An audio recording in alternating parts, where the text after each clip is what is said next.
Atentamente un olor en el fondo de tu mirada es una exposición colectiva con obras de la colección Olor Visual de la Fundación Ernesto Ventós. La Fundación tiene como misión dar importancia al sentido del olfato y enseñar a oler a través del arte.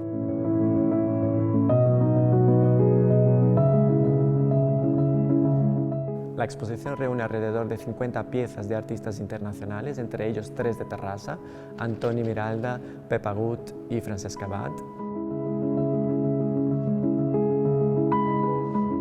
La exposición está organizada en 4 ámbitos que parten de una mirada que se relacione con diferentes temas como el paisaje o los retratos, y cada ámbito de la exposición cuenta con una esencia propia que el público podrá percibir cuando visita la exposición.